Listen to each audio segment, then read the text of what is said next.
What's up? Today we're going to be talking about why Overwatch meta tier lists are why you can't rank up. This is going to be a very unconventional video because this is like a very unpopular opinion that I have that differs from pretty much everyone else. So if you see all of these YouTubers, we got ML7, we got Apply. I don't know who this guy is. I just searched up Overwatch meta tier list and they came up with that. I don't know who the fuck that is, to be honest. But a lot of the time they tell you to blindly follow the meta based on the provisions that they give you in tier lists, and there's a set parameter of different heroes that you can play based on what the meta leans towards. I think that's complete bullshit, I'm not gonna lie, and I have a bit of an unconventional opinion when it comes to this, and I'm a firm believer that you should not watch these videos and there's some things that you should do instead. So I want to firstly start by talking about the low rank curse. So this is a video, I don't even know who the hell this guy is, but I came across this comment when I was like looking for tier list to sort of roast the hell out of, and this comment from George White 4456 just annoyed me a bunch because I think it's completely wrong. So let's read what he says. I just stumbled across this channel, never heard of ants to be honest. I watched / review so many of these tier lists, Demon, Awkward, etc,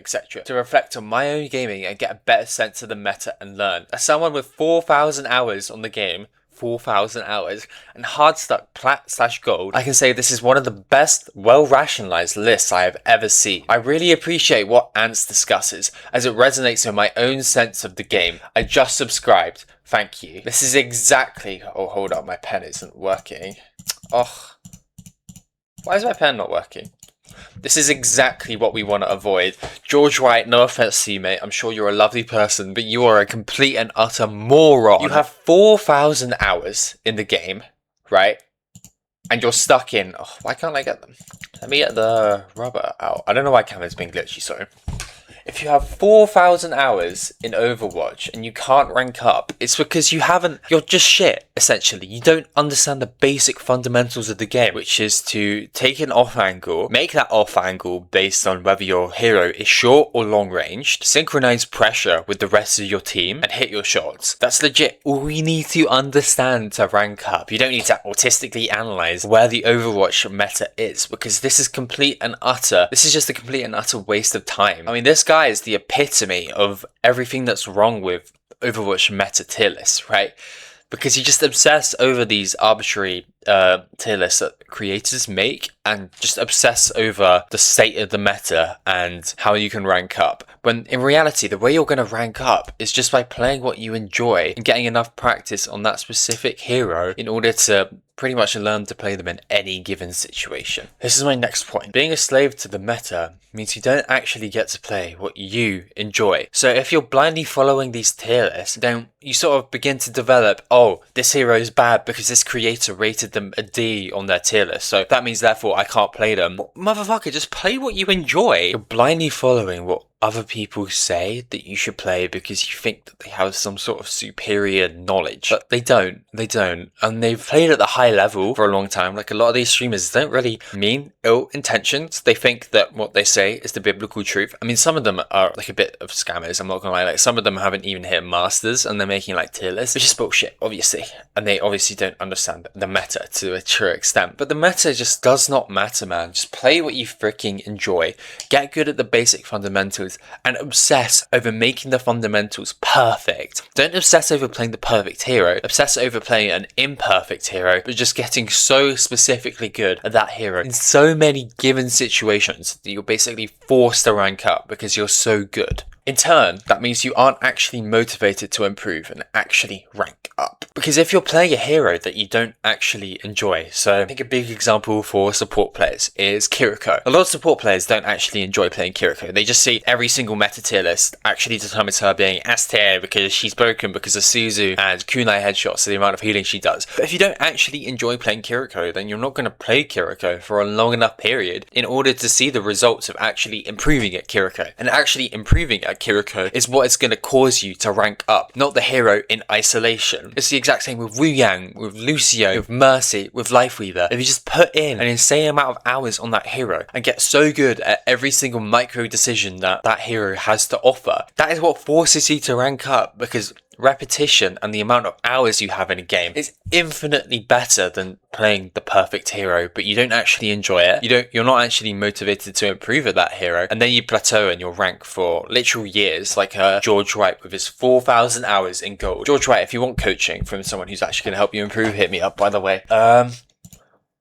If you actually climb to top 500, then you will see a variety of one-trick passwords. I think that's what OTP stands for, but in the context of Overwatch, it basically means a one trick, someone who just plays a single hero and that's literally all they do. Like some OTPs have like a backup hero, especially with the ban system nowadays, so they actually have like a backup option in case everything else goes wrong. But there's a bunch of people who there's literal champion 4 Mercy mains who have like 7,000 hours on Mercy and they don't have hours on anything else. Do you think that the 7,000 hour Mercy main obsessed over, oh yeah guys, this tier list says that Mercy is the D tier, so therefore I've got to play Kiriko because she's an S tier? No, you idiot. She just played what she enjoyed, and she got so many hours on that given hero that she was forced to rank up. Now, I know Mercy is a bit of a hard hero to rank up because there's not really a lot of solo carry potential, but even in the case of a hero that doesn't have a lot of solo carry potential, you're actually better off playing them because you actually enjoy that given hero instead of just obsessing over what the meta dictates to be good. Same with Junkrat. I mean, Gurkmeister, for example, right? He one-tricked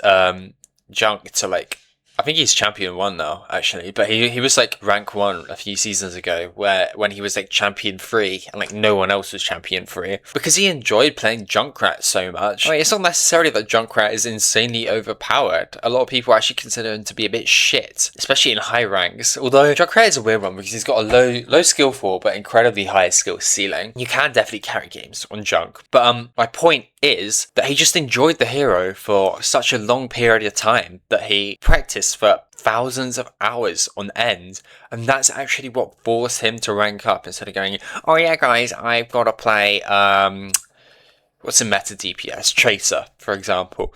Oh yeah, all of the professionals in OWCS are playing Tracer, therefore I've got to follow that. Motherfucker, you're stuck in gold. You're stuck in gold. You just need to play a hero and play that hero for a long period of time, you know? My example of one tricking Juno. This was earlier in the year, back in like 2025, I believe. And before this, I was sort of like playing everyone. I was literally all over the place with my hero pool. I didn't really have like a specific hero that I really enjoyed to play until I sort of came across Juno and I realized, oh, I really like Juno. She's a lot of fun. But the issue is, at the time I wanted to start improving, she had a 47% win rate, so I sort of doubted myself. But I carried on playing, I carried on getting the reps in, and I noticed I actually began to improve. I hit Grandmaster for the first time. I spent like a few months in Grandmaster, and then eventually I got to Champion, one-tricking Juno. And she had like a 47% win rate at the time, or some bullshit like that. Like a hero with a 47% win rate, and I one-tricked her to Champion. What is your excuse? Genuinely, you're playing like a hero that has a 48, 49, 50, 51, 52% win rate, and you're crying because, oh, this hero isn't meta, guys. I can't play them because they're not good enough in high elo. Motherfucker, I one-tricked Juno. You can literally do anything. And the reason why I really enjoyed playing Juno for a long period of time is because I liked obsessing over every single part of the hero. So understanding like the functions of glide boost, how to time it correctly, difference between a reactive and a predictive speed ring, how to hit headshots of she can now crit people in the head. I really enjoy that aspect of Juno. I really enjoy thinking about my ultimate in a thoughtful way. You know, I enjoy those things, so I'm naturally inclined to actually start improving it. It's sort of I don't know if this is on the next slide. Did I explain this? I did not explain the bro split analogy, but if you go to the gym, right, and you try and figure out the perfect workout program according to science-based lifting or whatever, but you don't stay at it consistently enough for a really long period of time, you're going to make worse progress compared to the guy who just comes in, sort of like lifts weights, like is a bit stupid and doesn't really have like a set split. Like he hits chest and legs at the same time. Like what? That doesn't even make any sense. But because he sticks to it for an incredibly long period of time, that means that he actually begins to see the results that he he desires, instead of obsessing over the perfect split. In the context of Overwatch, the perfect meta. Just play what you enjoy, and I promise to you, you will end up ranking up. And this is going to be my final point of the video. Instead of trying to understand the meta perfectly, try to understand the hero you play perfectly. So earlier, if you remember what I said about Juno, and how I obsessed over her and learning the difference between a reactive and a predictive speed rate and learning exactly how to time my glide boost. The reason I managed to rank up on a hero that is considered suboptimal by many people is because I just obsessed over perfecting her instead of perfecting the meta and trying to base my pick around, oh, Kiriko's meta, or Lucio's win rate is actually dropped by 0.2%, so therefore I'm going to stop playing Lucio, or some bullshit like that. Just play what you enjoy, man. Play what you enjoy for an incredibly long period of time, and you will see the results that you desire. If you don't see results, then maybe you can go back to, say, watching the top 10 meta picks for Overwatch Season 2. Right? But if you actually want to improve, then just stick to a hero for an incredibly long period of time, and you will eventually see the results. So rant over, stop watching meta tier lists, start actually improving at a hero, and you will rank up. Bye bye.